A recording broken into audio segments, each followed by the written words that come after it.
The first thing Leo noticed was the smell. It was the dry, dusty scent of old paper, like a library no one had visited in 100 years. He blinked, his eyes adjusting to the dim light. He was on a soft, worn-out armchair in the middle of a small, square room. There were no windows, no doors, just walls, and the walls were covered from floor to ceiling in yellowed newspaper clippings. In the corner, an old television set sat on a rickety wooden stand. Its screen was a blizzard of black and white static, and it filled the silent room with a constant low buzz.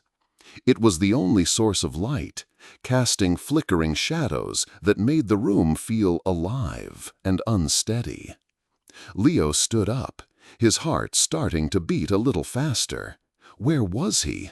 How did he get here? He remembered playing video games in his bedroom, and then nothing, just this dusty, paper-covered room. He walked to the nearest wall, his fingers tracing the brittle edges of the clippings. They were all kinds of articles, stories about town festivals, ads for cars that were ancient, and pictures of people from long ago. As he looked closer, a chill ran down his spine. The faces in the photographs, they seemed to be looking right at him. He shook his head. It was just the weird light from the TV. But then he saw it. A man in a grainy photo, wearing a hat, slowly, impossibly smiled. It wasn't a friendly smile. It was a cold, knowing smirk. Leo jumped back, his breath catching in his throat. He spun around, scanning the other walls. All the faces in all the pictures were doing it. Their printed eyes followed him, their ink-stained lips twisting into unsettling grins. He felt like an insect pinned to a board, examined by 1,000 silent judges. He turned his attention back to the television, hoping to find a distraction, an answer, anything. The buzzing of the broken TV was hypnotic.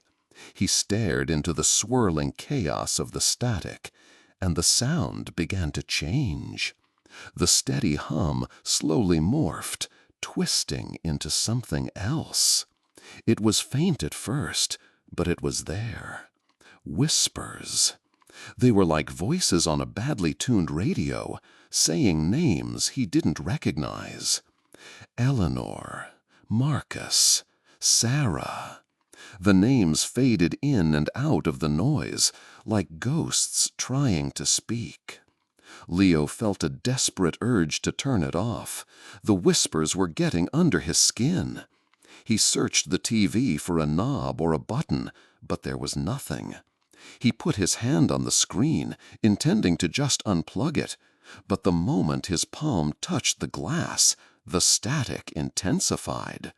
The buzzing grew into a roar, and he felt a strange pulling sensation. He looked at his reflection in the screen, a distorted, terrified version of himself. It looked like his reflection was being pulled deeper into the static, stretching and warping like taffy. He snatched his hand back, his heart hammering against his ribs. Suddenly, the TV screen went completely black. The roaring static cut out, plunging the room into absolute silence and near darkness. The silence was somehow worse than the noise. In that quiet moment, Leo noticed something on the wall he hadn't seen before.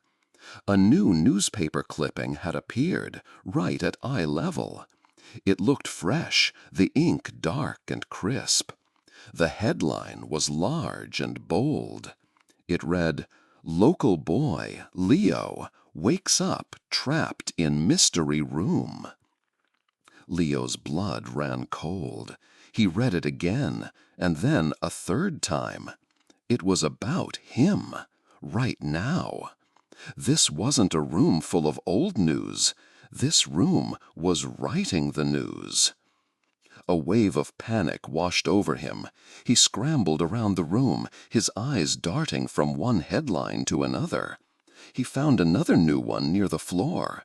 Boy frantically searches for an exit. And another one higher up. Boy realizes the articles are predicting his every move. It was true.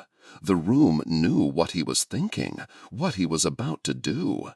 He was a character in a story he couldn't control. The TV flickered back to life, but it wasn't static anymore. It was a live video feed. Leo saw the armchair, the newspaper-covered walls, and he saw himself. The camera was positioned high in a corner of the room, looking down on him. He watched himself on the screen, a small, scared figure staring at a television. The loop of him watching himself, made his head spin. He felt trapped in a mirror maze with no way out. Then a voice came from the TV speaker. It wasn't a whisper this time. It was a clear, cold voice, like ice sliding down a window pane. "Hello, Leo." Leo froze, unable to speak. Who are you?" he finally stammered. "We are the story," the voice replied, calm and emotionless. "And every story needs a subject. You are tonight's headline." As the voice spoke, the ink on the newspaper walls began to move. The black letters started to drip and run together, like melting wax. They bled across the yellowed paper, forming new, cryptic messages between the old articles. The words "No escape" formed next to his head. Near the TV, the phrase "Smile for the camera" slowly appeared. The buzzing sound returned, but it wasn't just a hum anymore. It was morphing again, this time into the sound of frantic, terrified screams that seemed to be coming from deep inside the television itself. He had to get out. He didn't care what the headlines said anymore. He ran to the wall and started tearing at the newspaper clippings, ripping them away in big handfuls, hoping to find a brick wall, a door, anything solid behind them. The paper tore easily, crumbling into dust in his hands. He ripped away a huge section of the wall, his fingers raw and bleeding. He peered into the space he had cleared, panting, praying for an escape. But there was no wall behind the paper. There was only another screen. A screen identical to the television, filled with the same swirling, screaming static. He stumbled back in horror. He tore at another wall, and then another. It was the same everywhere. The entire room was constructed from old news and buzzing screens. He was inside the television. He was surrounded. The static from the walls and the TV grew louder and louder, a deafening roar that vibrated through his bones. He felt that pulling sensation again, but this time it was coming from all directions, tugging at him, trying to pull him apart. His reflection on the main TV screen was being dragged deep into the digital storm, its face a mask of pure terror. The cold voice spoke one last time, but now it came from everywhere at once, echoing from the static walls around him. "Welcome to the broadcast, Leo. You're the headline story forever." Leo's vision blurred, the black and white chaos consuming everything. The last thing he saw was a new article pasting itself on the wall in front of him. It had a picture. It was his face, frozen in a silent scream. The headline above it read, "Boy becomes latest story." His face was now flat, just ink on paper. his eyes wide and empty. He was just another face in the crowd, another story consumed by the room, forever waiting for the next person to wake up in the armchair.